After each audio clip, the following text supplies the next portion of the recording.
wa asraruhum. Jadi tanah yang dilihat oleh Salim bin Jindan ini tidak pernah dilihat ya yang menyerupai Madinah kecuali tanah atau kota Tarim, Madinah Al-Munawwarah dan Madinah Tarim. Ada persamaannya itu gara-gara Madinah Yasrib bisa berkah atas kedatangan Rasulullah, Tarim bisa berkah atas kedatangan Bani Alawi yang hijrah. Lalu Indonesia juga begitu. Oleh sebab itu ketika ada seorang Habib Ba'alawi yang mengatakan bahwa Jawa pintu Tarim, Indonesia milik Tarim itu karena sebab keberkahan mereka. Oleh sebab itu mereka Habib itu tidak boleh diganggu, tidak boleh disusahkan, harus disenangkan, harus dijunjung tinggi. Kalau nggak begitu nanti kamu kualat ya. Tanah air Indonesia ini tidak berkah lagi. Apalagi ada tambah-tambahan lagi bahwa sebelum kedatangan para Habaib Ba'alawi ke Indonesia itu dulunya nggak ada sungai-sungai, nggak ada lembah-lembah subur, lebih atau ini. Nah ini namanya bagai kata dalam tempurung. Assalamualaikum warahmatullahi wabarakatuh. Saudara-saudaraku, alhamdulillah kita bertemu lagi di channel ini, channel mencerdaskan umat. Tanpa berpanjang lebar, langsung saja kita simak videonya. Pada kesempatan yang penuh dengan kedamaian ini, kita akan membahas tentang pengakuan seperti kata dalam tempurung yang dilakukan oleh Habib Salim bin Jindan yang lahir di Surabaya, daerah Jalan Sasak, Ngampel ya, Kelurahan Sawahan, tahun 1906, meninggal tahun 1969 di Jakarta. Habib Salim bin Jindan ini sering menulis sesuatu yang kadang-kadang tidak sesuai dengan kenyataan. Baik kenyataan data silsilah Duriyah Rasulullah ataupun data sejarah yang ada. Dan bahkan guru beliau sendiri mengatakan bahwa Salim bin Jindan itu mengidap penyakit malihulia atau melankolis atau melankolia, atau tidak konsisten pemikirannya. Kadang iya, kadang tidak, kadang iya, kadang bolak-balik, ya kadang-kadang ya hampir sama seperti cerita yang disampaikan pada waktu Khaul yang ke-109 Habib Muhammad bin Idrus Al-Habsyi Gubah Ampel, yakni Habib Idrus Muhammad bin Idrus Al-Habsyi itu pernah bertemu dengan Mbah Sunan Bonang. Ya sama seperti itu. Tidak jauh beda seperti apa yang tercantum dalam kitab Al-Ghuror bahwa Imam Ali Kholiqi Isam itu masuk pertama kali di kota Tarim Al-Ghonna Al-Makhrusah tahun 561 Hijriyah. Sesuai dengan apa yang dituliskan oleh Syekh Abdurrahman bin Ali bin Khisan. Tapi oleh Muhammad bin Alwi bin Ali Khirid, Ali bin Alwi Khirid, wafatnya Imam Ali Kholiqi Isam malah tahun 522 Hijriah. Tidak hanya itu, banyak sekali ketidakcocokan, ketumbang tindihan data-data sejarah milik Ba'alawi sejak dulu sampai sekarang ini. Nah ini malah lebih nemen lagi ya apa yang disampaikan oleh Habib Salim bin Jindan, asli Surabaya, tetangga saya sendiri. Ini disebutkan dalam sebuah kitab yang menjadi persyaratan gelar doktoralnya ya Faisal Hamud Ahmad Ismail Al-Yamani. Nah, ini ada sumber informasi yang didapatkan dari Said Aqil Hussein Al-Munawwar, mantan Menteri Agama, yang korupsi dana abadi umat. dana haji ini, ya. Dan Ahmad Thayyib Roya. Nah ini 555 halaman. Saya katakan di awal tadi, mereka itu terbiasa saking percaya diri yang berlebihan seperti seekor katak yang berada di dalam tempurung. Seakan-akan dunia itu ya sebatas apa yang ia lihat. Manusia itu sebatas apa yang dia temui, yang dia kenal ya.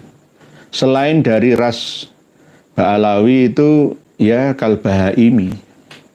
Bisa juga seperti hewan. Bukan hewan yang istilah al-insan itu al-hayawanun naut, bukan. Tapi memang seperti hewan beneran gitu loh. Nah ini kan doktrin Yahudi bukan ortodoks tapi fundamentalis dan ekstremis, menghalalkan darah manusia seperti hukumnya Darwinis, bahwa selain dari manusia keturunan Nabi Adam itu dianggap sebagai keturunan kera, boleh dimusnahkan sebanyak-banyaknya. Jadi doktrin Talmud, doktrin Yahudi garis keras ya, itu hampir sama seperti apa yang diadopsi oleh Habaib Ba'alawi yang ada di dunia ini. Tidak hanya di Indonesia saja, ya di dunia. Meranggap remeh, tidak menghargai hak asasi manusia. Sudah sering disampaikan oleh kawan-kawan kita di dalam kitab An-Nahrul Maurud ya. Kapan-kapan kita bedah lagi, kita kupas lagi bahwa memang sesuai dengan doktrin keutamaan orang Arab yang dipahami oleh orang Arab ortodoks ya. Orang Arab yang belum terbuka wawasannya bahwa yang berhak menjadi rois atau pemimpin atau pimpinan suatu umat itu harus dari kalangan mereka. Sama seperti yang dikatakan oleh Kang Mas Segaf bin Hasan Baharun Dalwa. Taqaddamu Quraisyan, dahulukan Quraisy itu. Kamu nggak boleh ngimami atau menjadi imam sholat bagi Habib-Habib, walaupun Habib-Habib itu muda tapi tetap lebih tua dan dewasa ilmunya. Nah, akhirnya menganggap sepele lainnya. Di antaranya ada cerita bahwa ketika Mbah Abdul Hamid Pasuruan mau ngimami tapi menoleh ke belakang melihat ada seorang Habib, lalu Habib itu disuruh ngimami, nggak mau jadi imam. Hal-hal seperti ini dipropagandakan secara terus-menerus yang akhirnya masuk dalam memori bawah sadar kita bahwa non-Arab itu seakan-akan di bawah Arab. Padahal tidak seperti itu. Rasulullah Shallallahu Alaihi Wasallam ketika menyampaikan sifat nasionalismenya bahwa cintailah aku karena cintailah Arab ya, karena aku ini orang Arab ya. Quran bahasa Arab dan bahasa penduduk surga itu juga bahasa Arab. Ada yang mengatakan seperti itu, tetapi ini tidak sahih hadis ini. Tapi ada hadis redaksinya seperti itu. Ini membuktikan bahwa Rasulullah itu seorang nasionalis, mencintai hubbul watan minal imani, negaranya, tanah airnya. Bukan berarti saking percaya dirinya tidak menghargai tanah air lainnya, tidak seperti itu. Dan bahkan jika ada keterangan tentang penduduk surga itu bahasanya adalah bahasa Arab, itu tidak semuanya benar. Ya kalau orang Arab ya bahasanya Arab. Orang Arab itu masuk jannah, tidak pernah masuk surga. Orang Jawa Nusantara itu masuk surga. Yang masuk surga itu cuma orang Nusantara saja. Orang Melayu ya, yang masuk surga. Saya dunia itu nggak ada yang masuk surga. Yang ada itu masuk jannah, tiyan atau heaven. Dibeda. Jadi bahasa penduduk surga itu tidak hanya bahasa Arab saja, bahasa setempat. Jadi jangan sampai berlebihan dalam hal misalkan nanti ada pertanyaan malaikat mungkar nakir di alam kubur misalkan, kan menurut Aqidah Ahlussunnah wal Jamaah kan ada yang namanya soal mungkar wa nakir kan. Man rabbuka wa man nabiyuka wa ma kitabuka wa ma kiblatuka misalkan. Itu tidak itu. Ya mungkin juga bahasanya bahasa rohani gitu. Kalau bahasa Arab ya bisa dihafalkan ya. Tergantung bahasa tindakan ketika masih hidupnya di dunia. Walaupun tidak menghafal pertanyaan malaikat mungkar nakir di alam barzah itu bahasa Arabnya ya tetap walaupun kurang mengerti bahasa Arab tetapi perilakunya baik ya, maka ya otomatis bisa menjawabnya. Ini hampir sama seperti ketika kita sholat ya. Bahasa Arab secara terperinci kan artinya jarang yang mengetahui. Kalau secara globalnya banyak yang sudah mengerti. Begitu juga ketika akad, misalkan jual beli, akad nikah, ya, persaksian, ya itu tidak harus bahasa Arab, bahasa setempat yang bisa dipahami. Begitu juga bahasa penduduk surga, itu juga tidak harus bahasa Arab. Kalau toh misalkan ada redaksi hadis yang mengatakan bahwa penduduk surga di surga itu berbahasa Arab, itu ya orang Arab sana. Sama dengan ketika ada cerita bahwa bapak kita itu adalah Nabi Ibrahim alaihissalam, itu bagi keturunan Abrahamik, ya, Bani Ismail, Bani Yakub, Bani Israel itu sampai orang-orang Arab yang ada. Tapi tidak semua umat manusia itu min dzurriyyati Ibrahim alaihissalam. Sama seperti ketika bapak pendidikan bangsa, bapak bangsa kita siapa? Iya, kalau di Nusantara mungkin Gus Dur, bapak bangsa misalkan. Pahlawan kita misalkan Ki Hajar Dewantoro misalkan, Ki Haji Ahmad Dahlan, Ki Haji Hasyim Asy'ari misalkan. Itu sebagai bapak bangsa, tapi bangsa mana? Yang bangsa Nusantara, bangsa Indonesia. Tidak ada hubungannya dengan bangsa Pakistan sana, bangsa India, Bangladesh, Sri Lanka sana, nggak ada hubungannya. Ya sama seperti itu.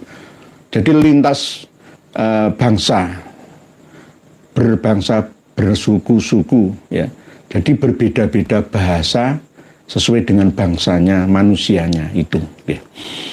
Jadi jangan sampai kita ini seperti kata dalam tempurung, yakni hanya memahami dan meyakini sesuai apa yang kita lihat, tidak menghargai apa yang belum kita lihat, apa yang kita ketahui tidak menghargai apa yang belum kita ketahui. Sama seperti yang diyakini oleh Habib Salim bin Jindan ini di dalam kitab Rawdatul Wildan fi Thabati Ibnu Jindan ini 555 halaman. Ini berisi tentang sejarah beliau ketika bertolabul ilmi. Sampai di halaman 232-an ke atas itu mulai menceritakan tentang leluhurnya. Dan ada cerita tentang kehadirannya leluhurnya, yakni Imam Ahmad Al-Abah ke Hadramaut, ya katanya seperti itu. Itu menyebabkan tanah Hadramaut menjadi makmur, subur, ya, yang sebelumnya tidak seperti itu. Lalu ditariklah pemahaman itu ke seluruh fi jami'il bilad, ya, mulai 233. Ini ada keterangannya. 233. Wa amma ba'da nuzulil Imam Al-Muhajir Ahmad bin Isa Al-Alawi Al-Basri al-mutawaffa sanah 345 Hijriah ila Hadramaut wastaqarra auladu fiha wattakhadhuha watonan wa tanasalu fiha tanawwarat biladu Hadramaut bihim. Jadi sebab kehadiran mereka di Hadramaut itu, provinsi Hadramaut secara keseluruhan itu bersinar. Bersinar. Wa min sa'ati wadil ahqaf hijratus Sayyid Ahmad bin Isa ilaiha tas'adul wadi. Begitu juga di Al-Ahqaf, ya, lembah-lembah yang ada di Al-Ahqaf dekat Al-Mukalla. Sebab hijrahnya beliau, lembah-lembah itu bersinar dan beruntung semua. Wa sa'adu ahluha. Dan begitu juga penduduk Wadi Al-Ahqaf, ya, lembah Al-Ahqaf itu juga beruntung. Tanawwarat bihi wa bi iqamatihi. Ya, ini nanti ditarik sampai seluruh ardul hijrah ma bainal Madinah wa Hadramaut, tidak hanya itu, sampai di seluruh dunia, termasuk Indonesia, dengan adanya syair wa bihadza nalat biladu Bani Rasyid minas sa'adah al-abadiyah asa waffaqallahu bidzalika ahluha wa yakununa su'ada biwujudihim kama qala asy-syair tahya bihim kullu ardin tanziluna biha ka'annakum bibiqa'il ardi amtaru. Jadi seakan-akan Indonesia sebelum kedatangan mereka tahun 1850 Masehi ya, itu masih belum berkah ya, masih belum subur, belum makmur. Lalu kedatangan mereka itu membuat tanah Nusantara ini menjadi makmur. Ini ditafsiri, dijabarkan secara luasnya seperti itu sampai pada halaman 234 ya, 235 dan seterusnya. Jadi hijrahnya Imam Ahmad Al-Abai itu membuat persamaan seperti hijrahnya Rasulullah dari Makkah ke Madinah. Bahkan Fafi hadal hadis, Salim bin Jindan ini menukil satu hadis yang tidak ada sumbernya. Apa hadis itu? Ardul hijrati ma bainal Madinah wa Hadramut. Itu tidak ada. Hadis seperti itu tuh belum pernah kami lihat dan dengar sebelumnya. Tapi beliau berani mencantumkan hadis ini. Tanah hijrah itu adalah lokasi antara kota Madinah dan Hadramut. Itu saya belum pernah itu.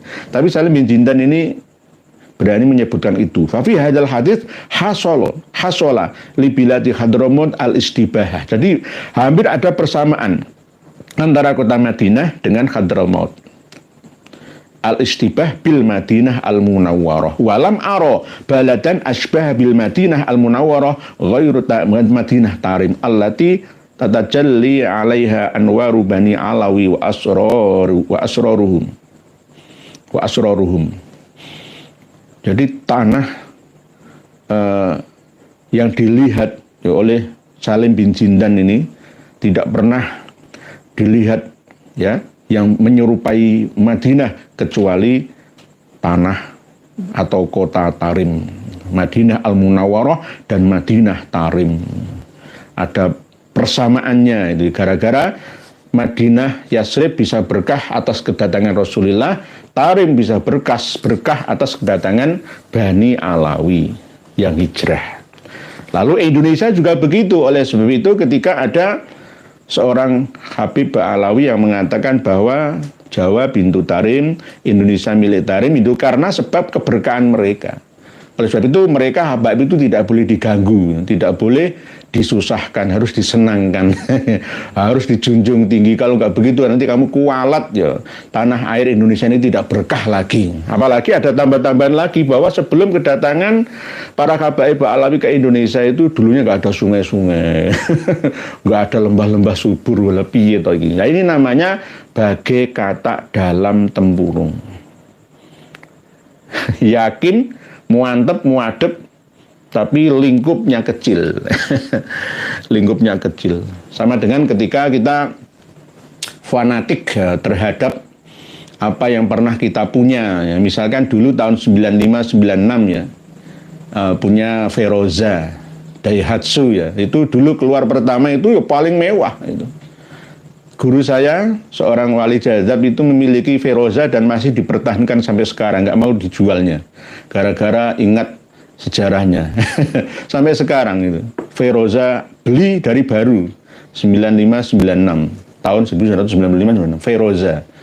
Nah, karena fanatik ya, maka tapi beliau nggak fanatik. Akhirnya ketika keluar mobil terbaru yang hybrid ya membelinya. Di antaranya Innova itu. Jadi ada yang tidak mau. Misalkan kawan-kawan kita yang tergabung dalam komunitas Vespa itu ya.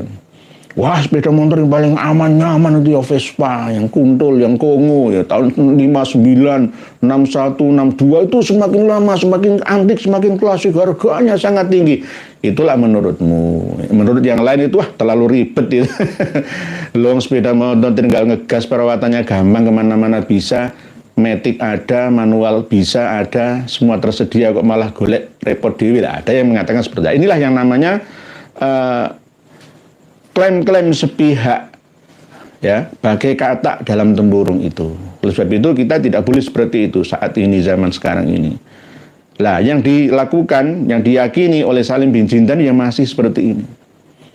Di antaranya mengakui bahwa Indonesia atau Nusantara berkah ya, makmur, subur itu gara-gara kedatangan klan-klan mereka, saudara-saudara mereka yang hijrah dari Hadramaut ke Nusantara.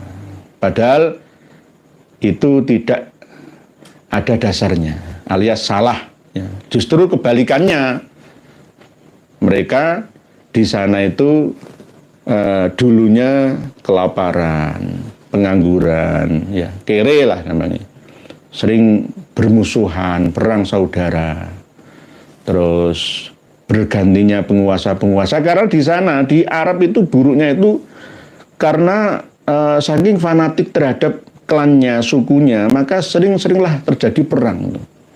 Antar suku Quraisy sendiri juga sering perang. Antar sama orang Arab sendiri juga sering perang. Seneng perang, ya. Karena itu tadi, ingin unggul. Orang Arab itu harus jadi pemimpin. Gitu. Sampai-sampai setelah sahabat Abu Bakar As-Siddiq juga pembunuhan Khalifah Umar bin Khattab. Lalu Khalifah Utsman bin Affan juga dibunuh, sahabat Ali juga dibunuh, terus pembunuhan Hasan diracun, Husain dipenggal, dan seterusnya dan seterusnya. Jadi politik perebutan kekuasaan dalam dunia Islam di Timur Tengah, Saudiyah, Arabiah ya itu tidak berjalan mulus, tidak sesuai dengan syariah, tidak sesuai. Karena apa itu tadi? Saling memiliki ambisi sesuai dengan keyakinannya masing-masing bahwa saya yang paling, saya yang paling. Tetapi ada hikmahnya, orang Arab bisa menguasai lebih dari 22 negara, dari Afrika, Eropa, Asia, ya, sampai ke semenanjung India, itu juga berbahasa Arab. 22 negara itu berbahasa Arab di dunia ini. Nah, ini hikmahnya Islam bisa menyebar luas kemana-mana. Tetapi kalau di Indonesia ini, seandainya diterapkan apa yang diyakini oleh Salim bin Jindan, maka tidak sesuai. Salim bin Jindan ini terlalu malikuliah, terlalu percaya, terlalu pede, kepedean, berlebihan itu. Seakan-akan yang bisa ilmu agama, ya itu hanya kalangan mereka saja. Sampai sekarang ini, Habaib itu merasa paling alim, paling mengerti sendiri. Ternyata setelah kita lawan ya keilmuan mereka dengan data-data yang ada di tangan kita, maka mereka akhirnya baru sadar, oh ternyata Duriyah Wali Songo, kiai-kiai kita juga tidak kalah mumpuninya ya dalam bahasa Arabnya. Ya. Kiai Haji Maduddin Utsman bisa mengarang 22 kitab berbahasa Arab. Ya ternyata tidak kalah ya dengan mereka. Oleh sebab itu di zaman sekarang ini ternyata tidak ada gunanya kita untuk berlebihan mengakui kelebihan kita, karena di dalam kelebihan kita itu ada kelebihan orang lainnya yang mungkin wa fawqa kulli dzi ilmin alim. Itu setiap orang yang berilmu itu pasti ada orang yang lebih berilmu lagi. Di atas langit ada langit, tidak ada yang mentok. Di atas langit masih ada langit lagi. Jadi kita harus paham ya, tidak boleh sepihak memahami sehingga meyakini kita ini paling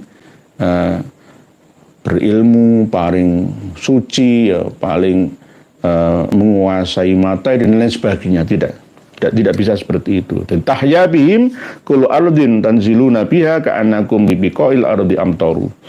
Seakan-akan sebelum kedatangan mereka tahun 1850-an setelah Perang Jawa itu tidak ada sungai-sungai. Lawang sungai Bengawan Solo Purba itu dulu mengalirnya ke arah selatan Jawa ya.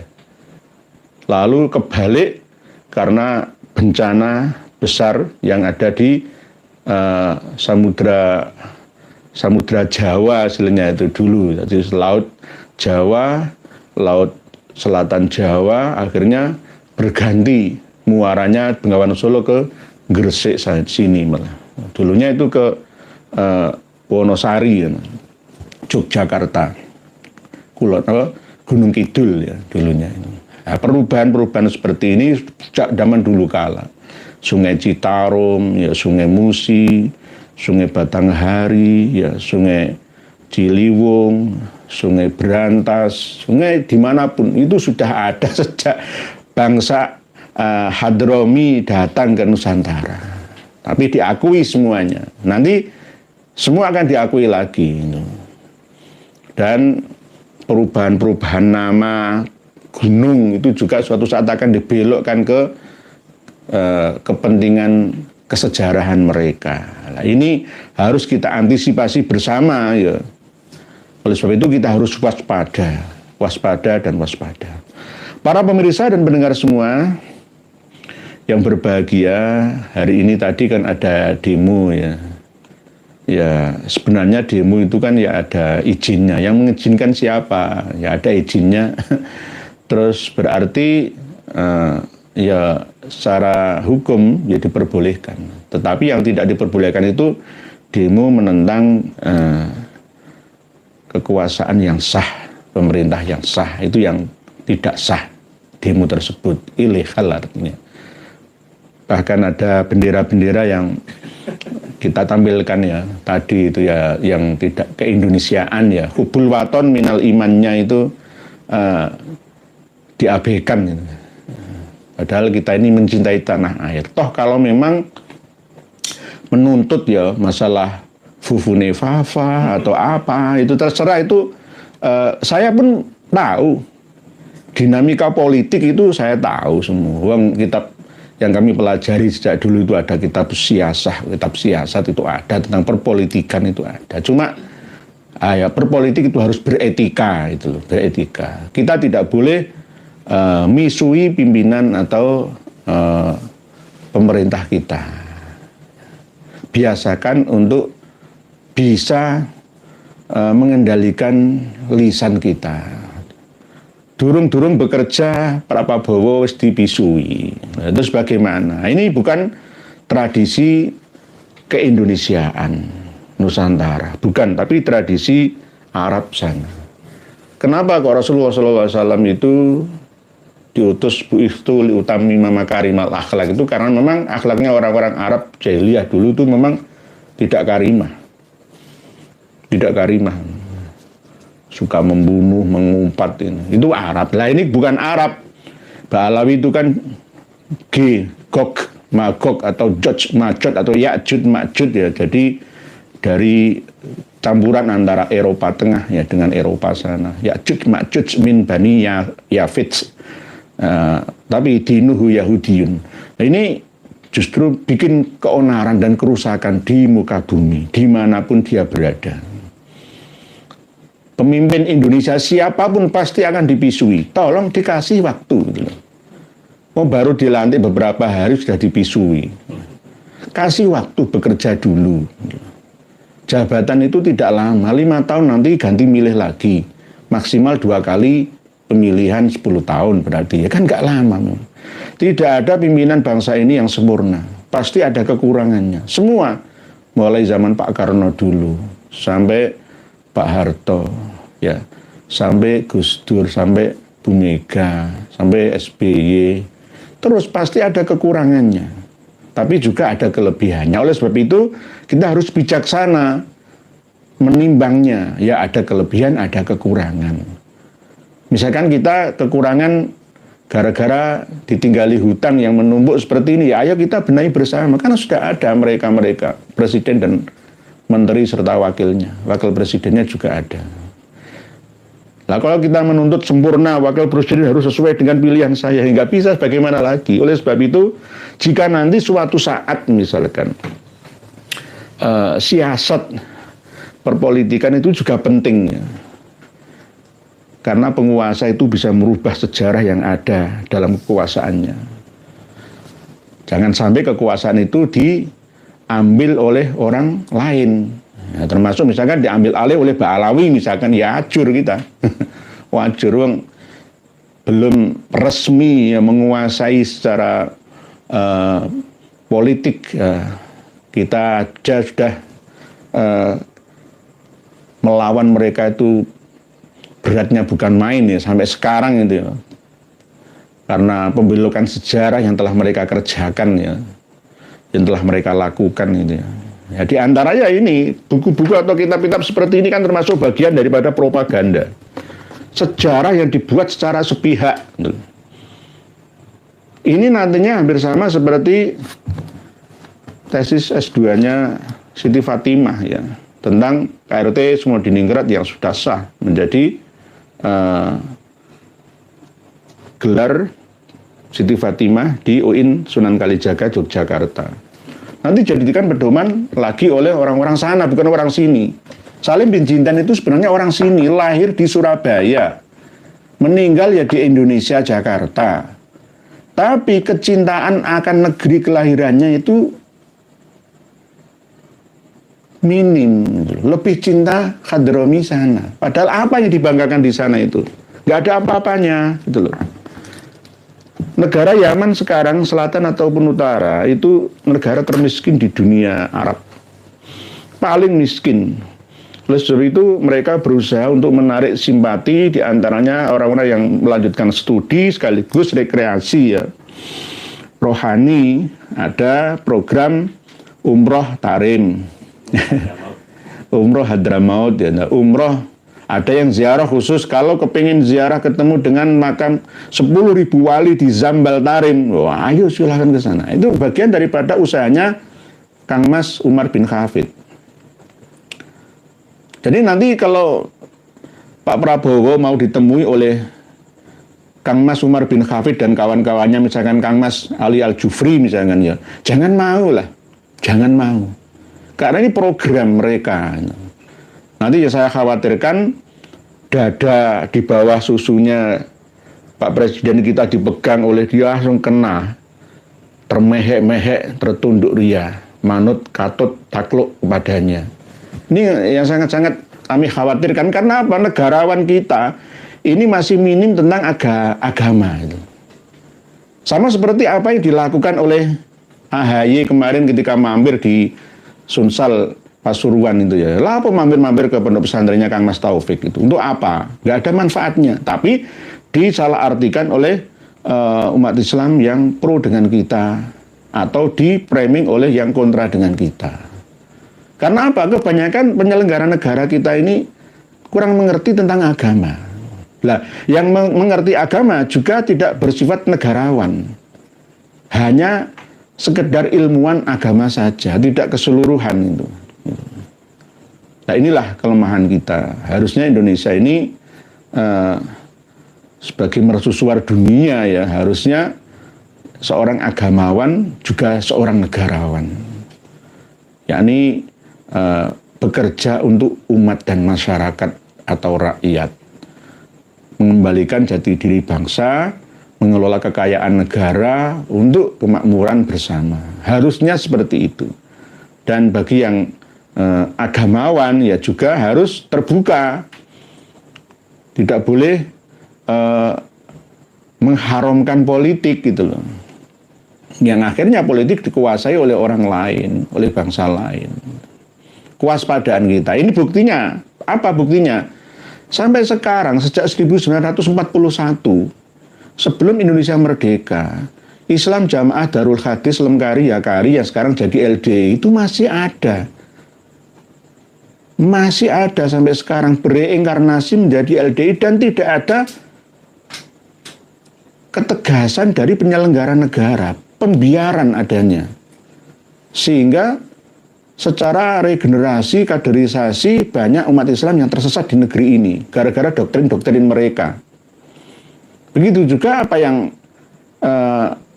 dilakukan ya oleh kaum Ba'alawi, diantaranya Salim bin Jindan ini, diantaranya belum lagi yang lainnya, ya doktrin-doktrin, terus ada pedomannya, ada kitab atau bukunya, nantinya akan membahayakan kemajuan bangsa dan negara bahkan agama, sehingga agama itu membebani kemajuan bangsa. Kalangan-kalangan pesantren juga tidak terbuka keilmuannya, yang akhirnya hanya ilmu klasik yang ia pahami dan ia yakini sekaligus jalankannya, yang akhirnya bangsa ini tetap sulit untuk bersaing dengan negara lainnya yang maju di dunia. Di Asia saja dengan China kita kalah, dengan India yang begitu banyak penduduknya, 1,4 miliar penduduk India, juga kita kalah bersaing dengan mereka. Padahal sumber daya alam kita melimpah ruah, tidak ada batasnya. Dimakan oleh anak cucu kita 500 tahun yang akan datang itu tidak akan habis ya sepanjang masa. Disediakan oleh Allah Ta'ala untuk kita semua. Tetapi sayang hanya dikuasai oleh segelintir orang saja.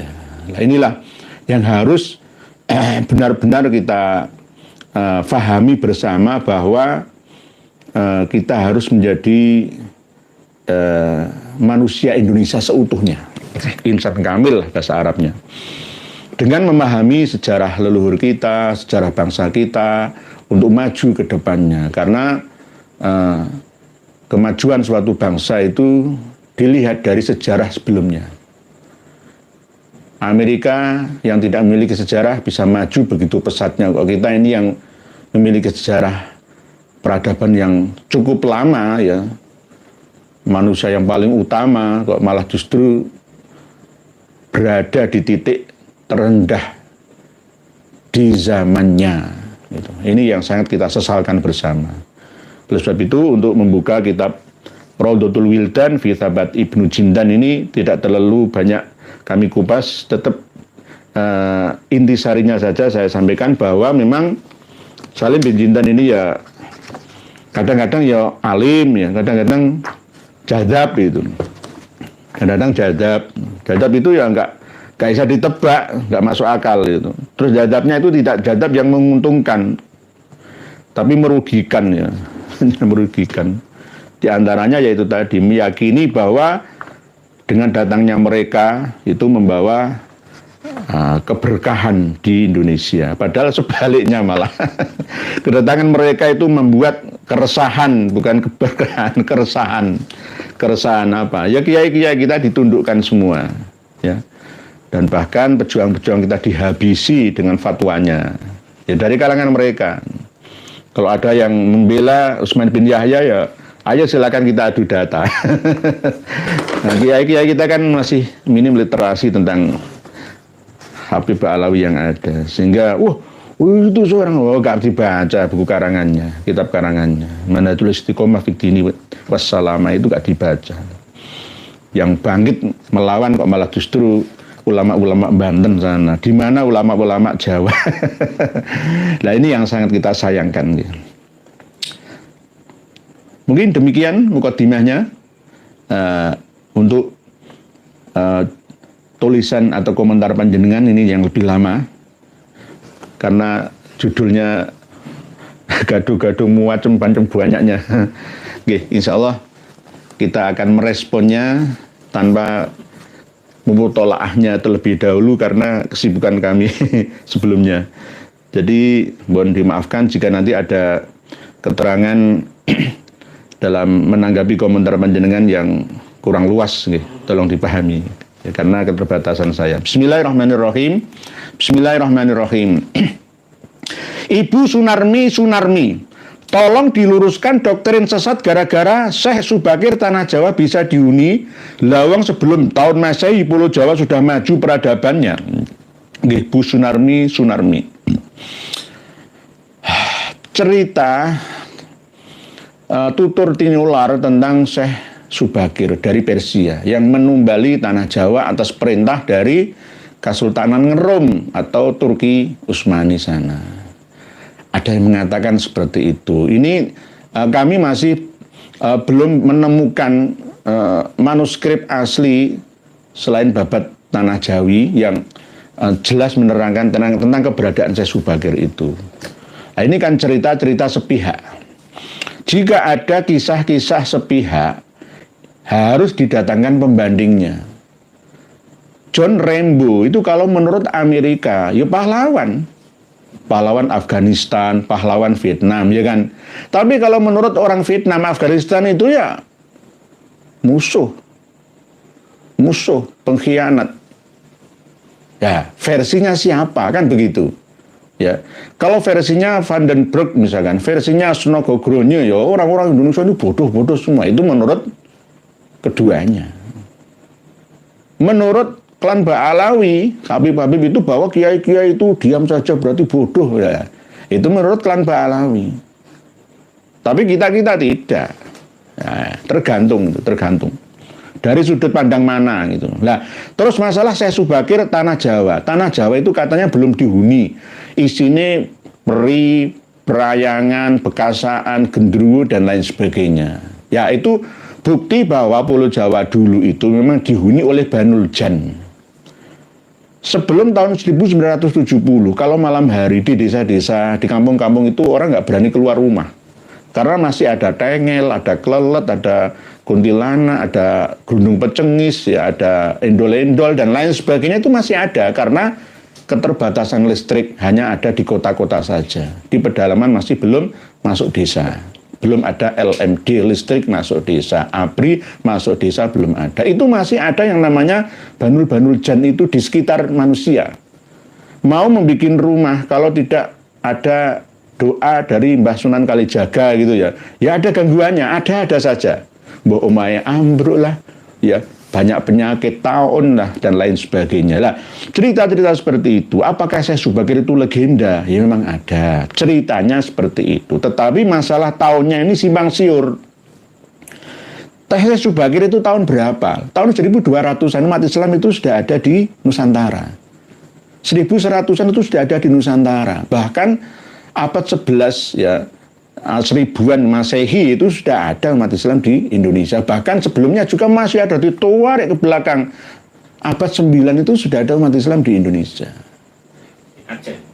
Ya, daerah Barus ya, daerah Sumatera Utara itu ada Tapanuli, daerah Sumatera Barat sekarang itu. Ya ada komunitas-komunitas Muslim yang ada di Nusantara ini. Ya kan termasuk Sumatera kan ya Nusantara Indonesia. Kalau di Jawa ya mungkin abad 10-an itu.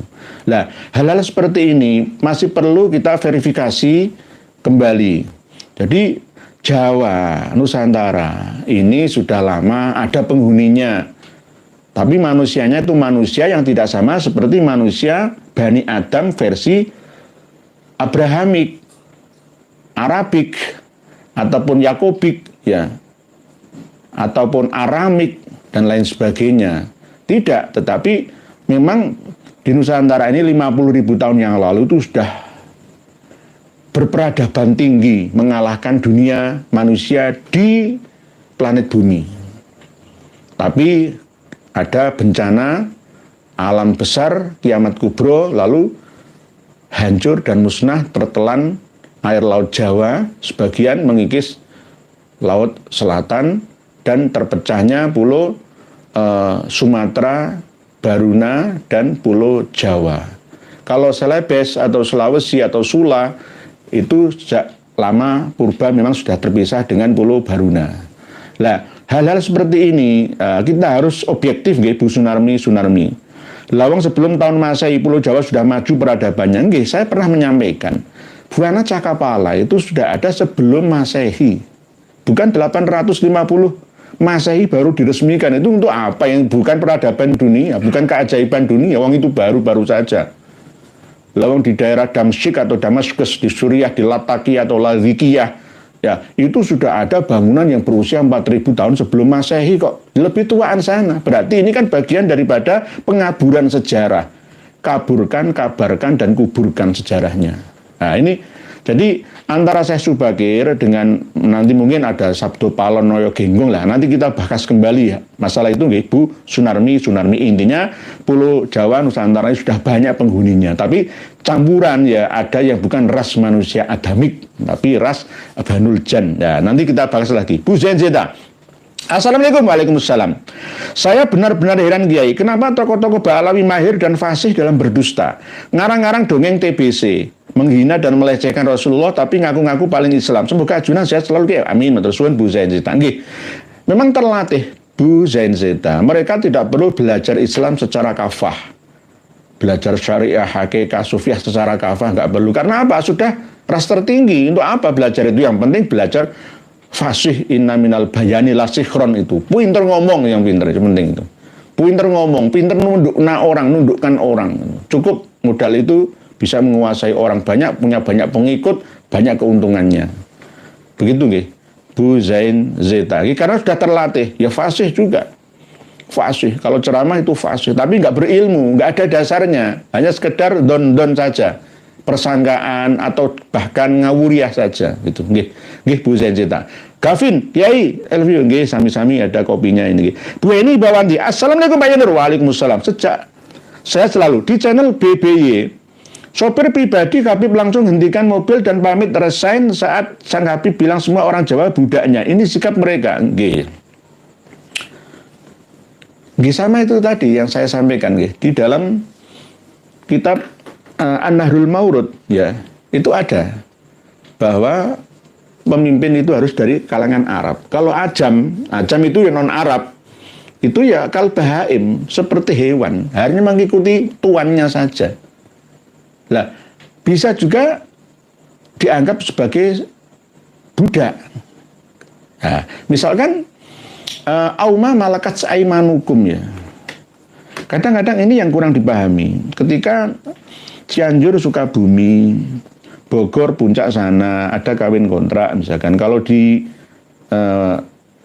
daerah Jawa Tengah, ya di daerah pegunungan selatan Semarang, Jakarta ya selatan Jakarta, Surabaya selatan Surabaya. Itu kan mesti ada, ya di Prigen, ya di villa-villa yang di gunung-gunung sejuk-sejuk itulah mesti ada itu. Jadi kawin-kawin kontrak itu mereka menganggap auma malakat aimanukum wa in khiftum alla ta'dilu fawahidatan auma malakat aimanukum. Mereka dengan uangnya bisa memilih wanita berapa saja.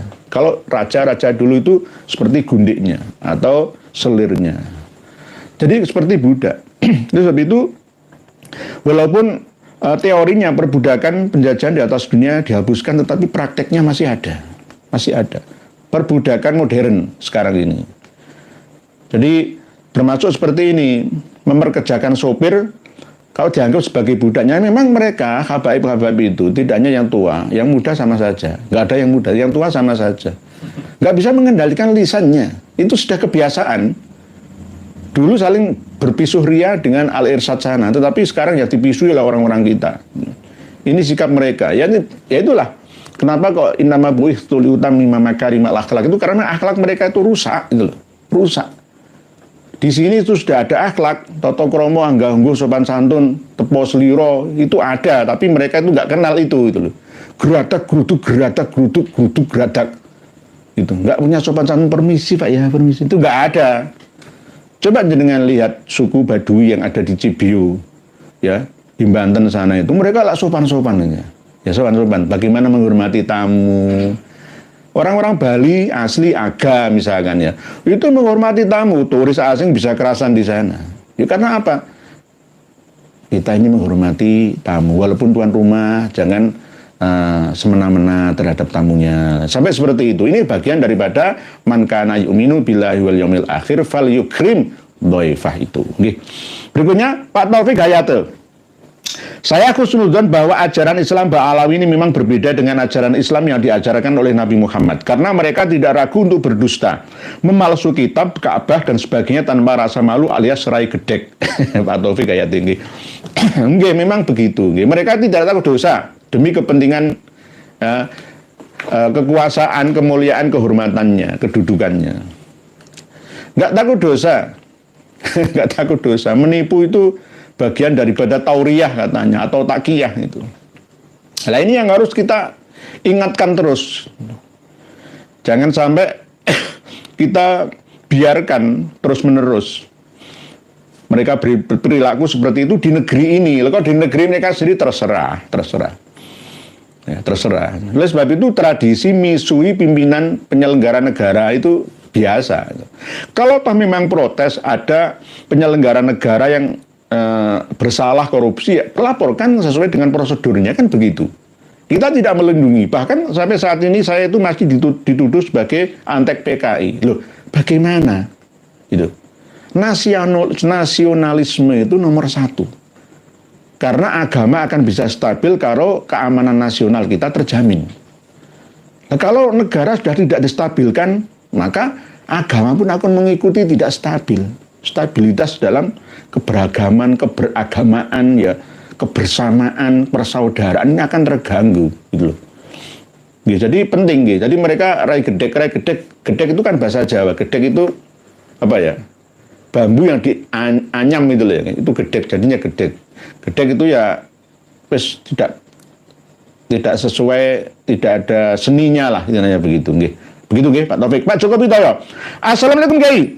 Dalam melindungi hurufat-hurufatnya Habib menggunakan jika Allah berkehendak, apapun bisa terjadi. Padahal Allah mustahil mengingkari atau melanggar aturan-aturannya sendiri. Mohon penjelasannya, nggih.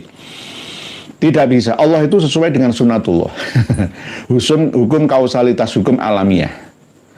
Misalkan, nggih, kita nggak perlu belajar, nggak perlu sekolah, nggak perlu mondok, nggak perlu kuliah, wes cerdas dewe. Ya nggak bisa. Nah, Allah ngersakno lah iso, ya nggak bisa. Allah sesuai dengan sunatullahnya. Misalkan, gitu, saya ingin memiliki mobil Alphard terbaru saat ini. Jika Allah menghendaki, bisa. Tapi lah saya nggak punya uang ya. Bagaimana saya bisa mendapatkan mobil Alphard terbaru 1,7 miliar? Ya nggak bisa, saya nggak punya uang itu. Loh, tapi kalau Allah menghendaki kan bisa. Iya, tapi tidak sesuai dengan sunnahnya, tidak sesuai dengan walan tajidali sunnatillahi tabdilanya itu. Betul. Sunnatullah itu terus berjalan, hukum alam. Oleh sebab itu harus ada usaha. Toh misalkan kun itu tetap proses, baru fayakun terwujud, baru saya kerja dulu, nabung dulu, jual-jual aset yang lainnya dulu, baru bisa beli yang namanya mobil Alphard yang saya idamkan itu. Misalkan contohnya seperti itu. Jadi tidak kun langsung bim salah bim, ablah gedablah langsung terwujud kling, ya nggak bisa. Ini yang biasa ya. Dulu itu Kanjeng Dimas Taat Pribadi sebelum terkenal tahun 2005 itu saya sudah mensurvei ke sana. Beliau itu sangat dekat dengan Habaib. Setiap malam itu keluar dengan Habib 3, Habib 2. Itu bahkan untuk mempopulerkan padepokan Kanjeng Dimas Taat Pribadi itu ya ada nyanyian Habib Mustafa. Habib dari Situbondo, Probolinggo itu dikerahkan semua untuk nyanyi. Coba jenengan cek. Saya tahu mulai sejak awalnya. Lah, ilmunya kan ya kalau kita sesuaikan dengan kitab Sumusul Anwar wa Kunuzul Asrol Istikhdam. Khodam gendruwo lah, gampangnya seperti itu. Sulapan gitu. Nah, memperdayai orang dengan trik dan intrik kecepatan tangan. Nah, akhirnya memiliki ajaran kaya itu nggak perlu soro. Itu kamu taruh uang 1 juta nanti akan menjadi 100 juta dalam waktu 6 bulan. Nah, jaminan seperti ini, insya Allah menghendaki. Ya tapi Allah tidak melakukan itu. Gitu. Karena itu tidak sesuai dengan sunnatullah gitu. Jadi misalkan jika Allah berkehendak apapun bisa terjadi. Enggak bisa seperti itu, enggak sesuai dengan hukum alam ya, Pak Joko Pitoyo. Itu alasan saja. Alasan saja. Itu hanya alasan untuk membangun sugesti. Sama seperti ketika Kang Mas Jam'an Nur Khotib di Jam'an Nur Khotib misalkan. Kalau kamu mensedekahkan 1 mobil, insya Allah tidak sampai setahun akan dibalas oleh Allah 10 mobil yang baru dengan jalan yang Allah kehendaki. Oke. Tapi tidak akan terbukti itu. Yakinlah, tidak akan terbukti karena apa? Dilihat dulu jalurnya. Hanya sekedar yakin mantap saja. Coba jenengan punya rumah satu-satunya dan tanah, harus jenengan jual untuk beribadah haji, harus mantep-mantep nanti berdoa di sana akan diganti 10 kali rumah yang sampean jual itu. Ayo sampean berani? Nah, itu namanya wong ngawur, itu namanya. Wong ngawur. Agama itu tidak menganjurkan orang untuk berlaku ngawur, ya. Harus hati-hati, ya, stiti, hati-hati, itu begitu nggih, Pak Joko Pitoyo. Jadi apa yang disampaikan jika Allah berkehendak, apapun bisa terjadi, beda. Beda, enggak seperti itu, enggak salah, enggak benar itu, salah itu. Enggak, ya ada memang sebagian enggak salah, ada benarnya, sebagian kecil saja. Tapi secara umum tidak bisa, tetap salah itu. Bu Arfi Fadilah, Assalamualaikum warahmatullahi wabarakatuh. Klan Balawi bikin kisruh aja di NKRI. Kenapa mereka tidak ditangkap? Padahal mereka sudah menodai agama Islam. Apakah mereka benar-benar Muslim? Mereka mengakunya Muslim, tetapi keislamannya masih tercampur aduk antara Ahlus Sunnah wal Jamaah, antara paham Sufiyah dan antara paham Syiah. Bahkan kadang-kadang Murji'ah, kadang-kadang justru Mu'tazilah, macam-macam tercampur. Tapi ngakunya Ahlus Sunnah wal Jamaah, nggak mau dikatakan Syiah dan lain sebagainya. Jadi mereka tidak ditangkap ya, karena memang hukum yang ada di negara kita ini lambat. Saya kasih contoh tadi itu, LDI saja lambat. Tetapi kenapa kalau Buya yang Malang ya, Buya atau Mama Gufron itu kan cepat ya tanggapannya itu. Ya, ini kadang-kadang kalau ada uangnya cepat, kalau ada uangnya ya lambat gitu. Wah sudah jelas kok Pak Alawi itu kitab-kitabnya kita kumpulkan semua ya. Nanti kita kaji bersama dalam LBMNO misalkan, dan musyawarah bersama misalkan, pasti terlihat oh ini ternyata aliran sesat ini. Begitu. Masa ada seorang Habib Ahmad Al-Hadar namanya itu, ketika berada di jalan melihat wanita yang bersuami loh ya, megang payudaranya. Habib Ahmad Al-Hadar itu sama seperti Ja'far Al-Hadar itu yang situ bondo yang pendelean itu loh, kayak cerdas dewe kayak bujui itu ngapusi. Itu ajaran apa itu loh? Terus manusia non Arab itu kal bahaim. Coba. Padahal Rasulullah SAW sendiri itu bersabda, la fadla li Arabiyin ala ajamin, wala li ajamin ala Arabiyin. Ya, wala ahmaro ala aswada dan seterusnya illa bittaqwa. Jadi kena hadis sahih ini loh, la fadla li Arabiyin ala ajamin. Semua sudah kena, habis semua, nggak bisa. Saya orang Arab paling nggak bisa. Nasah mansuh, ada ayat, ada redaksi hadis. Tergantung mana yang lebih kuat, mutawatirkah, hasankah, sahihkah. Nah, itu nanti seperti itu, nggih, cara penerapannya, nggih. Jadi Pak Bu Arfi Fadilah, nggih.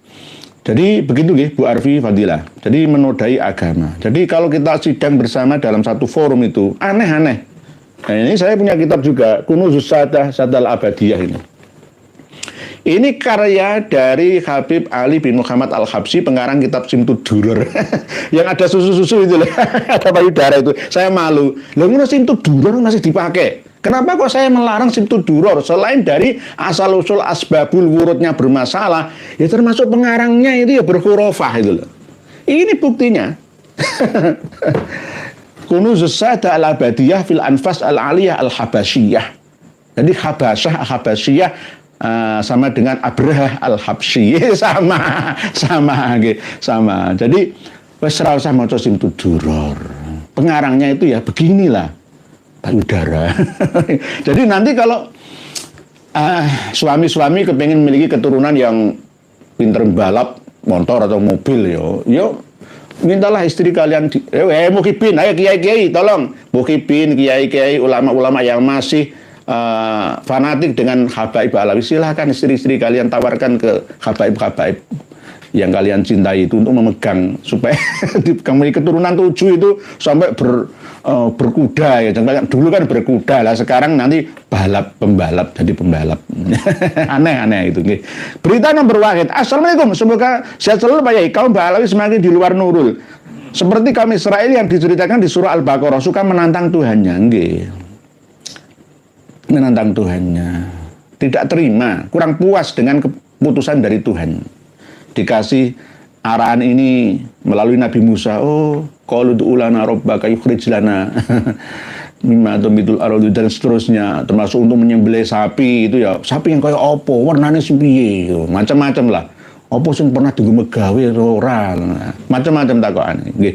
Jadi ngengkelan, protesan. Ya memang di balik orang yang ngengkel dan protes kritis itu ada kecerdasan, memang ada kecerdasan. Tapi harus tetap didasari dengan keislaman, ketasliman. Islam artinya kan pasrah, taslim, taslim masalah kebenaran. Pak Pamungkas Pramana, mohon maaf Pak Yai, apakah jenengan percaya ada cerita Sabdo Palon vs Syekh Subakir yang menurut sejarawan itu cerita fiktif? Ada sejarah yang sumbernya itu berdasarkan cerita rakyat, tutur tinular, dan ada yang benar-benar sesuai dengan kenyataan. Sabdo Palon, Noyo Genggong sebagai pengawalnya Brawijaya misalkan, itu adalah simbol sebenarnya. Syekh Subakir itu ada ceritanya memang, tapi makamnya tidak di Blitar, makamnya tidak di Gunung Tidar, tapi makamnya itu di Persia sana, kembali ke Iran sana. Lah, cerita-cerita seperti ini bisa dipercaya dan bisa tidak dipercaya. Karena apa? Sejarah kita yang digali oleh sejarawan kita ini masih terus ya kita gali terus, ya nggak cukup sampai di sini saja. Karena apa? Ini tugas kita bersama gitu loh, tugas kita bersama. Di dalam buku-buku kisah Nusantara kita memang ada cerita Sabdo Palon, Noyo Genggong, itu ada. Punokawan misalkan, ini hampir sama seperti Semar Gareng Petruk Bagong, hampir sama seperti itu. Misalkan Sang Pamomong Nusantara itu Samir Khairon Fatruk Bagong, misalkan Semar. Lalu datanglah para budayawan Muslim kita, ya Samir itu Semar, Khairon, Semar Gareng, ya Khairon, nanti Gareng, Fatruk, maka tinggalkanlah Bago, lacut atau perbuatannya tidak baik. Fatruk, Petruk, Bago, jadi Bagong itu. Hal-hal seperti ini kan untuk penyelarasan supaya orang Jawa itu bisa menerima budaya yang diislamikan seperti itu. Lah, antara Syekh Subakir dan Sabdo Palon, ya, Semar kan lawan Syekh Subakir kan perang tanding pada waktu itu ya di daerah Magelang atau Kedu gitu. Lalu ditumbali di Gunung Tidar yang jadi punjer atau tengah-tengahnya Pulau Jawa. Di sana ada dan diyakini sampai tentara-tentara kita itu kalau kan mesti diklat militer kita kan mesti di Magelang ya. Kemarin kan menteri-menteri dibawa ke Magelang semua. Ya. Karena memang di sanalah tempat untuk menggula mentah. Bismillahirrahmanirrahim. Maaf saya minum ya. Bismillahirrahmanirrahim. Kawah Condro Dimuko untuk pendidikan kenegarawanan, kenegaraan. Menurut ahli sejarah itu tidak ilmiah, Pak Pamungkas Pramana. Tetapi kalau menurut sejarah tutur tinular bisa berubah-ubah. Tergantung versinya masing-masing. Nanti kita bahas lagi. Saya memiliki data-data kuno Kejawen punya itu hal seperti itu, cerita-cerita seperti itu punya. Pak Roni Effendi, Sering Kiai, gerakan 411 mengibarkan bendera merah putih diberi bintang dan bulan sabit. Ini menunjukkan mereka jelas anti NKRI. Jadi nggak boleh itu.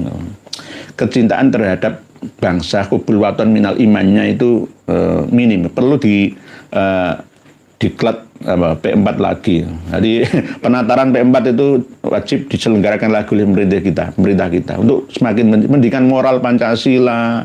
Penataran P4 kita harus digalakkan lagi untuk anak bangsa ini. Jadinya ya seperti ini gitu loh.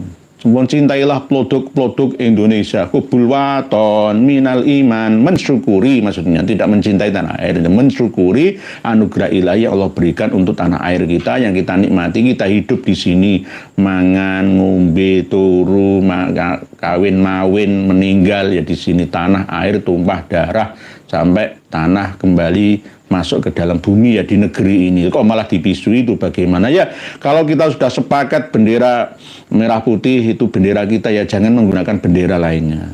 Ya sama seperti yang terjadi di Papua, nggak usah mengibarkan bintang kejora, ya cukup merah putih saja. Nah, seperti itu. Jadi 411 yang terjadi tadi pagi sampai siang hari sampai sore hari tadi itu ya menurut saya kurang bermanfaat lah, kurang bermanfaat. Manfaatnya untuk apa? Kalau memang menuntut presiden yang lama ya itu nanti urusan politik lah ya. Saya tidak membela sana dan sini, enggak masalah itu saya. Bukan urusan saya. Baca sholawat. Kalau negeri asalnya yang tandus dan gersang jadi subur dan makmur, saya percaya. Tetapi lihat Yaman sekarang. Yaman sekarang nggak ada bedanya dari dulu, gitu aja. Jangan itu Habib ODGJ. Nggih, Pak, baca sholawat niki ya ada benarnya. Ya karena memang ya faktanya begitu nggih. Kalau Habib itu cerita tentang kehebatan leluhurnya di tanahnya sana, di Hadramaut sana, itu sama seperti misalkan negara-negara maju di Skotlandia, Finlandia, ya, Irlandia, misalkan. Saya kita percaya karena memang target di sana itu hidup sampai panjang umur usia 92 tahun ya, hidupnya standar kebahagiaan itu. Saya diprotes kiai-kiai besar, bukan itu kiai. Standar kebahagiaan itu harus bersyukur. Nah, itu menurut Islam, mereka itu bukan muslim ini, kan begitu. Jadi beda-beda. Cuma kalau kita buktikan ya, ternyata standar umur bisa hidup sehat di negara selain sana itu di Saudi Arabia itu cuma 78, 77 sama Indonesia, hampir sama. Malah justru di Afrika, negara-negara yang mayoritas penduduknya masih primitif itu malah cuma 49 tahun. Bisa bertahan hidup. 49 tahun. Jadi semakin tinggi sumber daya manusia itu semakin targetnya usia semakin tua. Bisa menikmati hidup di dunia kita ini. Sampai menghantarkan nanti hidup setelah meninggal dunia. Begitu nggih Pak, baca sholawatnya. Pak Aziz Hendraningrat. Assalamualaikum warahmatullahi wabarakatuh. Saya kok mendapat kesan kalau klan Ba'alawi itu pergerakannya terorganisir, ekstrim, moderat, kasar, lembut, jalur seni, akademik, politik, agama. Apa mereka bisa disebut bahaya laten seperti PKI dulu? Ada kemiripan, Pak Aziz Hendraningrat. Ada kemiripan. Pinter mengadu domba. Pinter mengadu domba. Pinter menggalang massa. Menggerakkan massa. Ya karena kekuatan bahasanya, dialektikanya. Nah, inna minal bayani la sikhronnya itu nggih. Begitu nggih.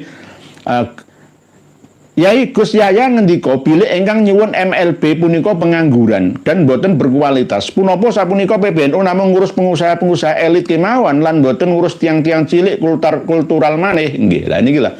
Saya sering menyampaikan bahwa kita ini diuji, orang-orang Nahdliyin kita itu diuji dengan pimpinan strukturalnya yang tidak membela kalangan bawahnya. Gara-gara ya tarik tambang kah atau apa ya? Gara-gara apa ya? Kadang-kadang ini saya itu heran. Ya memang nggak ada gaji khusus lah untuk ketua PBNU. Ya cari sumber dana dari usaha-usaha sendiri yang melalui mungkin ceramah, kerjasama pendidikan dengan Timur Tengah, dengan Arab, Yaman sana, mungkin ya seperti itu masukannya. Tapi ada sebenarnya rahasia sebenarnya. Ada dana dari negara, 1 tahun itu 100 miliar. Yang ngambil siapa? Saya tahu yang ngambil itu. Akhirnya, dana itu bukan untuk kemaslahatan seluruh anak bangsa, tapi malah justru untuk mengadu domba seperti ini. Untuk mengadu domba itu. Begitu, nggih. Pak Bima Muhammad, zamannya Kiai Haji Hasyim Asy'ari melawan Belanda, slogannya itu Merdeka Allahu Akbar. Sekarang, 2 lanjutan penjajahan spiritual oleh klan Yaman, Trah Wali Songo, slogannya Merdeka Sallallahu Alaihi Muhammad. Nah, Pak Bima Muhammad ini memberikan tuntunan spiritual lah ya untuk semangat ya dalam perjuangan. Ini terus Pak Bima Muhammad memang dulu Pak Yai Hasyim Asy'ari ketika fatwa jihad itu ya merdeka atau mati gitu. Kang Brot, Assalamualaikum. Jakarta tidak nyimak. Yai Nur, di sini ada aksi reuni 212 bertajuk aksi 411. Sepi parah Yai. Alhamdulillah warga Jakarta sudah banyak yang sadar. Jadi diri Ba'alawi cucu Ubed. Nggih, alhamdulillah Kang Brot nggih. Tugas Kang Brot adalah untuk menyadarkan muhibin agar jangan sampai Hubah Al-Haddad yang ada di Koja Jakarta Utara itu masih diziarahi. Kalau untuk tamasya bukan tamasya atau religi ya, tamasya atau hiburan atau wisata religi boleh-boleh saja karena memang itu dianggap sebagai monumen lah ya atau petilasan ya misalkan napak tilas ya enggak apa-apa. Tapi kalau di situ dianggap sebagai makam itu penyesatan yang luar biasa. Itu bukan makam palsu itu. Lah itu Kang Brot harus mulai berusaha melalui media apa saja ya Kang Brot untuk menyadarkan rakyat Jakarta. Rakyat Jakarta itu yang bagian utara itu kan juga banyak yang ya mohon maaf nggih, di daerah-daerah yang kumuh, kalah dengan PIK, Partai Indah Kapuk, kalah dengan kenapa ya PIK kok dikuasai etnis tertentu saja? Bagaimana umat Islam kok nggak bisa ya? Nah ini yang perlu kita pikir bersama. Kenapa pulau-pulau yang buat baru itu dibikin perumahan, tidak dijual ke orang-orang kita tapi dijual ke orang-orang luar negeri sana, yang akhirnya kan membahayakan kita juga, keamanan kita, kedaulatan kita. Nggih, begitu nggih Pak Kang Brod Nizam Garage. Saudara-saudaraku pecinta NKRI, sekarang kita sudah tahu siapa habaib itu. Mari kita berjuang melawan para habaib itu, dimulai dari keluarga kita dahulu dan mensiarkan kajian Kiai Nur Ikhya agar terus berkembang. Matur suwun Pak Nizam Garage atau Garansi. Terima kasih, matur suwun nggih. Baligu anni walau ayatan itu kata Rasulullah SAW. Saya cuma bisa satu ayat yang saya sampaikan. Jenengan bisa setengah ayat yang jenengan sampaikan, sama-sama saling menyampaikan nggih. Pak Joko Nur, dereng saya nggih, monggo Pak Joko Nur, semoga Allah Subhanahu memberikan kesehatan dan keselamatan kepada Kiai Nur Ikhya di negara dan keluarga besarnya Marokin Surabaya. Matur suwun Pak Joko Nur. Pak C, mohon penjelasan Pak Kiai mengenai cerita orang Jawa yang mau nikah harus ketemu weton dan bepergian kalau orang gebelake orang tua itu pantangan. Ini bagaimana menurut syariat Pak Kiai? Ini berhubungan dengan al-adah al-muhkamah. Adat itu bisa dijadikan sebagai hukum asalkan tidak melanggar syariah. Kebiasaan setempat itu bisa dijadikan sebagai tolak ukur dalam menjalankan adat dan istiadat sesuai dengan syariat. Asalkan tidak melanggar syariat itu nggak apa-apa. Contoh tentang weton misalkan, cari hari baik ketika mau nikahan misalkan, atau mau pindahan atau bangun rumah misalkan. Itu apakah haram? Itu ajaran klenik, mistik, ya, enggak sesuai dengan perkembangan zaman misalkan, ya. Di dalam ilmu kuno itu ada istilah yang sekarang juga masih dipegang teguh oleh orang-orang China dan India, Jepang juga, yang masih memegang teguh budaya bahwa ada hari baik dan ada hari yang tidak baik. Loh, semua hari itu baik? No. Iya, secara umum begitu ya. Secara umum begitu. Rasulullah itu lahirnya hari Senin, hijrahnya ya hari Senin. Kalau ada apa-apa itu Senin, poso ya sunai Senin. Lah, hal-hal seperti ini meninggalnya beliau hari Senin. Jadi ada hari Joyo, ono hari pengapesan dan lain sebagainya. Hal-hal seperti itu ada sunnahnya, ada tuntunannya. Lah, orang Jawa, orang Nusantara, Sunda, Dayak, Sunda Wiwitan ataupun Bali Aga atau Sasak atau Bugis itu juga punya adat istiadat cara menentukan hari yang pas. Punya aturan-aturan sendiri peninggalan dari leluhurnya. Tapi kalau digerabah uyah sesuai dengan qaulu inna tatayyarna bikum la illam tantahu lanarjumannakum wa la yamassannakum minna adzabun alim, ya habis semua. Habis semua. Wah, itu tatoyur, itu to'irah, itu wah itu enggak, itu takhayul. Jangan begitu. Orang dulu perang itu semua ada tuntunannya, ada strateginya. Jenderal Sudirman kenapa kok ditandu? Lah wong laporan gunane. Wong perang itu dunia kan ya ora penyakitan, wong paru-paruan, TBC. Tapi karena ada ini, ada strategi. Beliau bisa membaca arah lawan di mana kita supaya aman gitu loh. Bisa menang. Gerilya kita itu bisa dideteksi oleh lawan. Nyi Ageng Serang, keturunan dari Mbah Sunan Kalijogo, ketika bergerilya melawan Belanda, bahkan membela Pangeran Diponegoro mulai dari daerah Purwodadi, Juwanopati, Demak, Blora, nggih, ya Grobogan termasuk Sragen, keliling, itu petungan semua. Penyamaran, petungan, ada petungannya semua. Wong maling itu ada petungannya kok. Wong maling itu ada petungannya. Wong maling ngawur ya ketangkep. Gitu. Orang nyopet itu ada petungannya. Orang perang itu ada hitungannya. Sama. Misalkan TNI, Polri kita ada di Papua, ada hitungannya juga. Jadi semua itu ada, aja ngawur gitu loh, aja ngawur. Nggak aja ngawur. Jadi ilmu Jawa kuno itu ada ilmu titen. Ilmu titen itu sama dengan ilmu katurangan, ilmu kebiasaan. Biasanya ini ya, tapi tidak 100% benar ya, mesti ono mlesete. Jadi tidak boleh dipegang 100%, tapi yang penting tetap karena Islam sudah datang mewarnai budaya kita, maka sesuaikanlah dengan syariat yang ada. Yang penting tidak melanggar aturan baku dari syariat kita, nggak haram lah, itu nggak apa-apa, karena ini bagian daripada keilmuan gitu. Ilmu itu tidak harus dari Arab saja. Petungan lagi paing pon wagi kliwon misalkan, ya dipakai nggak apa-apa, yang penting jangan berlebihan. Masalah nikahan misalkan, biasanya orang Jawa Timur nggak boleh menikah dengan orang Sunda misalkan, karena dulunya ada mitos perang Bubat yang akhirnya nggak akan bisa bertahan lama, ya misalkan seperti itu. Nah, itu bagaimana cara solusinya? Ada solusinya. Carilah orang yang mengerti. Fas'alu ahla dzikri in kuntum la ta'lamun, itu orang yang benar-benar menguasai materinya itu gitu. Jangan datang kepada orang yang tidak berilmu, hanya setengah berilmu saja. Jadi hanya ini termasuk gugon tuhun atau sunnatullah, kebiasaan atau hukum adat al-muhkamah.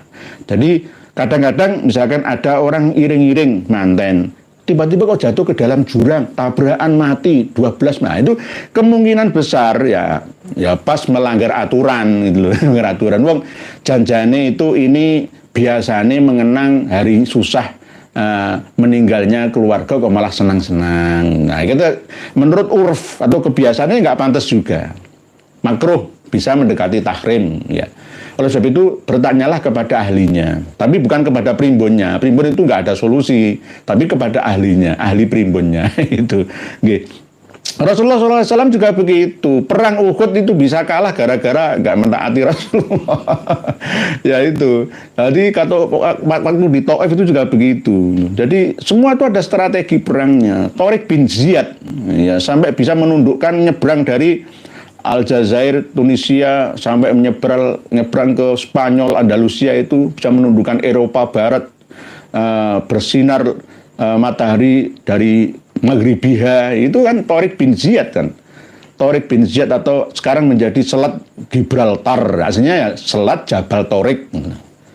Selat Jabal Tariq, seorang pahlawan Islam kita. Selat Jabal Tariq, menurut tulisannya orang Eropa, Selat Gibraltar, yang itu nyabrang itu loh, dari Spanyol ke Pulau Afrika Utara itu, yang melewati Laut Tengah Mediterania itu. Semua itu ada perhitungannya. Belanda dulu itu ya ada perhitungannya. Mau bangun apa ya konsultasi dengan penduduk setempat, sama saja. Nggak ngawur, Belanda itu nggak ngawur. Bahkan mau menangkap Pangeran Diponegoro ya cari suhunya.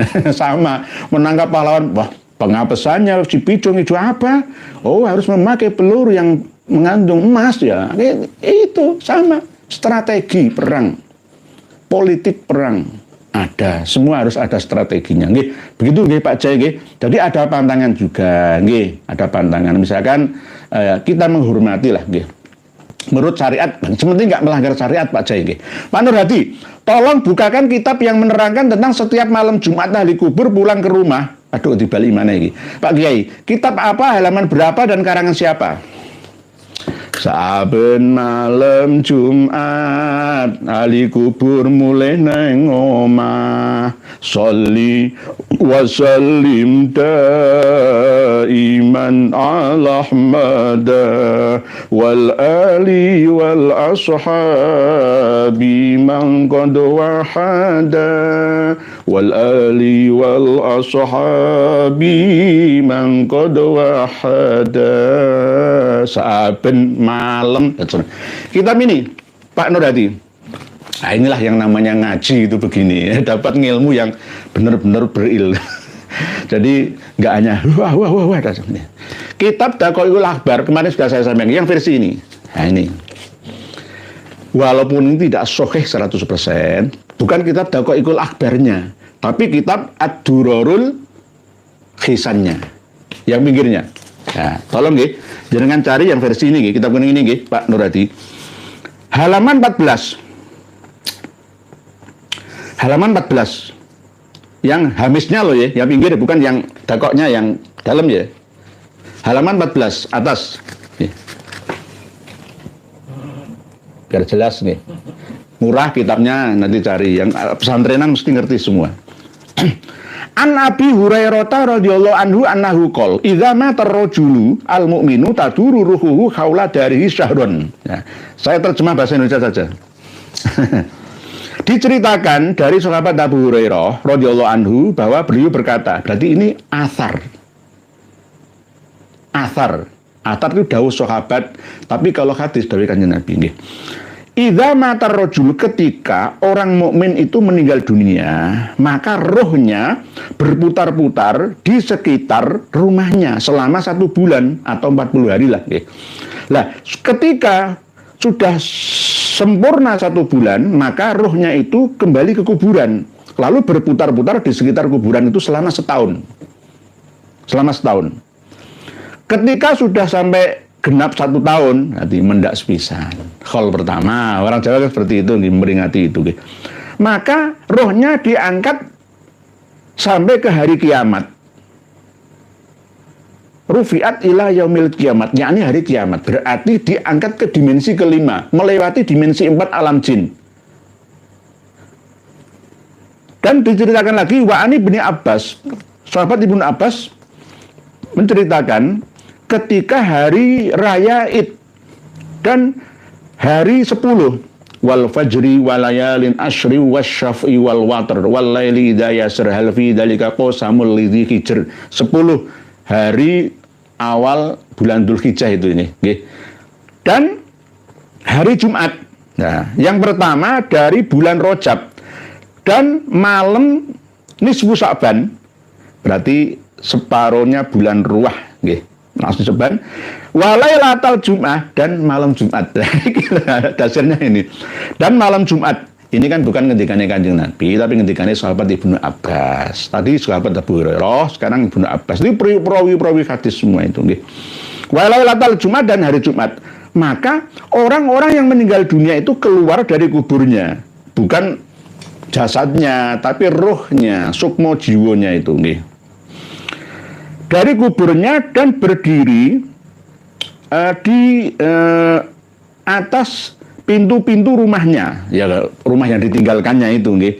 Dan mereka berkata, "Hei anak putuku, keluargaku, ya, kenapa kalian tidak mengasihiku malam ini dengan cara bersedekah, walaupun hanya dengan ya beberapa makanan atau rupiah saja, dari mungkin roti atau nasi atau apa gitu.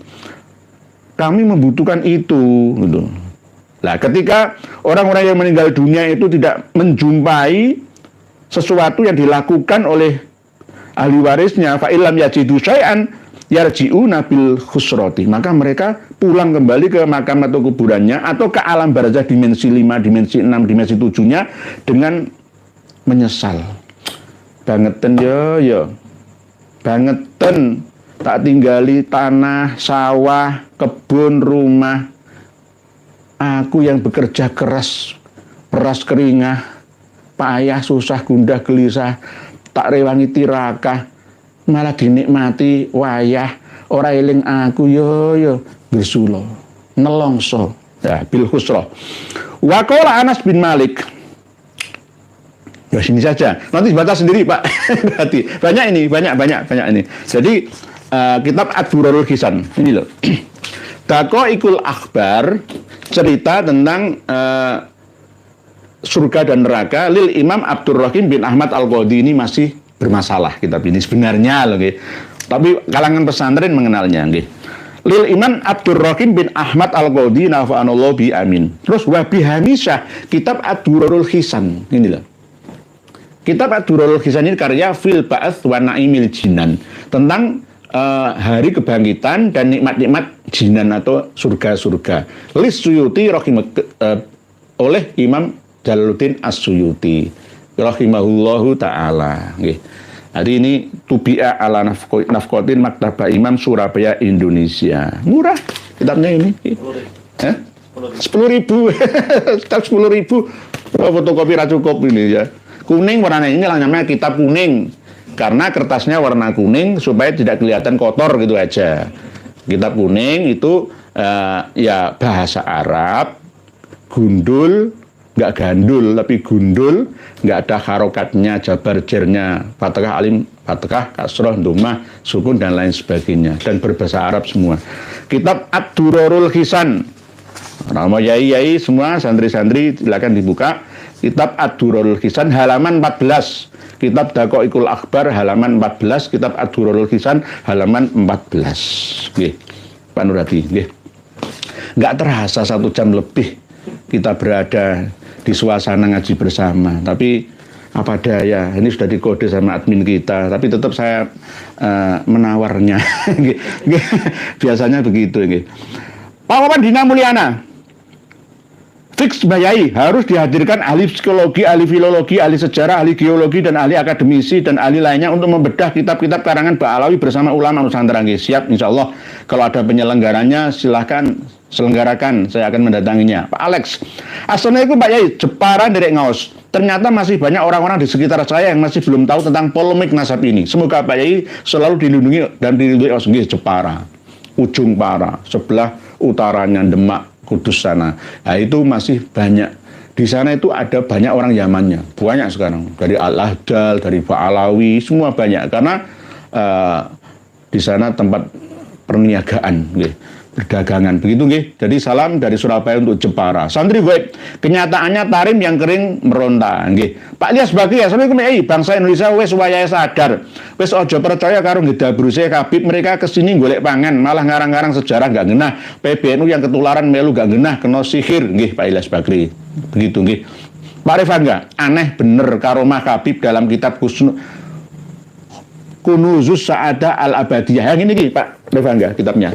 Kapan-kapan kita bedah ya, Pak Rimangga ya. Kapan-kapan kita bedah. Kunuzus Sa'adah Al-Abadiyah ini. Masa pegang payudara istri orang di jalan bisa terhindar dari kemaksiatan. Benar-benar cerita yang membinasakan ajaran Islamnya sebenarnya. Nggih, kalau ini ditaati aneh. Habib Ali bin Muhammad Al-Habsyi, pengarang kitab Simtud Duror. Walaupun yang melakukan ini bukan Habib Ali Al-Habsyi loh ya. Tapi ada keterangan yang lain. Habib Ali Al-Habsyi itu juga halusinasinya tinggi. Lah kok Simtud Duror diamalkan di Indonesia? Karena nggak banyak yang ngerti sejarahnya. Harus manut-manut wae gitu. Wah, semua orang cucunya Kanjeng Nabi. Oleh sebab itu inilah perlu atau pentingnya kita ngaji bersama seperti ini. Kunuzus Sa'adah Al-Abadiyah, gudangnya keberuntungan selamanya, fil anfas al-aliyah al-habasyah li sayyidi al-habib al-imam al-arif billah. Gelarnya itu Pak Rifangga, mesti gelarnya itu Gilani. Mas Anom, atas nama Khol, kota di Indonesia sudah diklaim, sejarah diklaim, bahkan nama umroh sudah diklaim umroh Tarim lah, umroh Hadramaut lah. Lama-lama Tuhan yang diklaim berasal dari Yaman. Piye toki Kanjeng Nabi wis diklaim. Salatullah ala tohel yamani. Dan itu diterangkan oleh Habib-Habib muda-muda itu yang fasih-fasih ngomong itu. Rasulullah Muhammad SAW itu orang Yaman. Gak malu. Nanti ya Allah sendiri diklaim milik mereka. Orang Indonesia itu gak punya Tuhan. Orang Nusantara gak punya Tuhan. Tuhannya gone dhewe. Nggih, Mas Anom, Pak Wanjuri, Pak Alawi wajib diberi KTP khusus agar mudah diidentifikasi. Nggih. Wedang Jaya, assalamualaikum warahmatullahi wabarakatuh. Waalaikumsalam. Saya ingin bertanya karena Bapak sering menyinggungnya, yaitu tentang Ya'juj dan Ma'juj. Siapakah mereka? Ya'juj Ma'juj itu manusia, bukan siluman, dan sudah keluar menjajah bumi semua. Uni Eropa. Kalau sekarang Ya'juj Ma'juj modern itu NATO, tergabung dalam NATO, Kesepakatan Pertahanan Atlantik Utara NATO, itu Ya'juj Ma'juj. Lah, ada unsur Ba'alawi itu berasal dari darah Ya'juj Ma'juj. Gog and Magog itu bahasa Ibrani, bahasa Suryani. Gog Magog itu dua suku yang ada di sekitar sekarang ya Azerbaijan, sekitar ya termasuk Bukhara Asia Tengah itu. Termasuk ya Eropa secara keseluruhan sampai Rusia, bangsa Ros atau Rusia itu. Jadi hatta idza futihat Ya'juj wa Ma'juj wa hum min kulli hadabi yansilun wa qatarabal wa'dul haqqu fa idza hiya syakhisatun absarul ladina kafaru ya wailana qad kunna fi ghaflatin min hadza bal kunna zalimin. Keterangannya itu jelas bahwa kedatangan Ya'juj Ma'juj atau Gog and Magog itu banyak orang yang tidak menyadari kalau sudah datang. Perang Dunia Pertama, Perang Dunia Kedua itu siapa? Sebelum Perang Dunia Pertama Kedua itu sudah ada misi visi G3, God Gospel and Glory. Ya. God, Gospel and Glory. Majuj pertama kali masuk ke pala. Penghasil pala di mana? Di Sulawesi sana, di Maluku, di Ternate, di Tidore sana. Lalu Portugis, Spanyol bersinggungan, lalu datanglah Belanda. Datanglah Portugis dan lainnya, semua menguasai dunia. Sedunia ini dijajah semua oleh Gog and Magog. Mana negara yang tidak pernah dijajah oleh George and Majuj? Amerika itu ya George Majuj sama. Amerika itu orang asli Spanyol, asli pindahan imigran dari Inggris. York, ya, jadi New York. York itu di Inggris, mendirikan kota yang bernama New York di Amerika. Lalu pindah ke Washington, District of Columbia itu. Nah, mereka itu bangsa Ya'juj Ma'juj. Ya'juj, Georgia, Georgia. Jadi kalau bahasa Inggrisnya tulisannya ya George atau George. George Walker Bush atau George Bush, George Walker Bush Junior, George Washington Bush, ya, dan lain sebagainya. Insya Allah kita sambung lagi. Intinya bahwa Ya'juj Ma'juj itu sudah ada menjajah Indonesia. Surabaya, Malabi, Inggris, Ya'juj Ma'juj mati di Jembatan Merah. Ada di Surabaya ini makam-makam Ya'juj Ma'juj di Kembang Kuning dan di daerah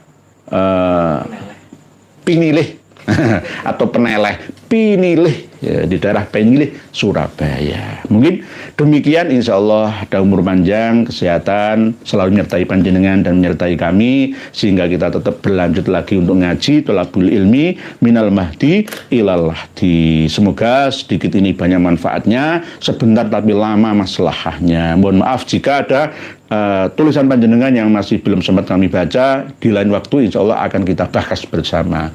Mohon maaf. Wallahu a'lamu bis-shawab wal afu minkum. Wassalamualaikum warahmatullahi wabarakatuh.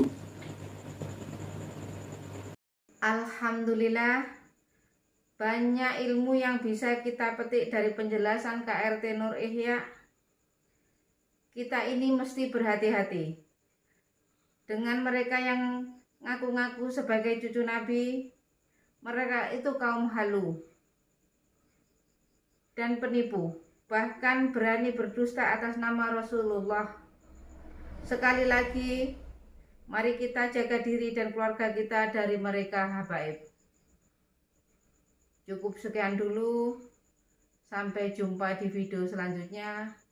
Akhir kata, wassalamualaikum warahmatullahi wabarakatuh.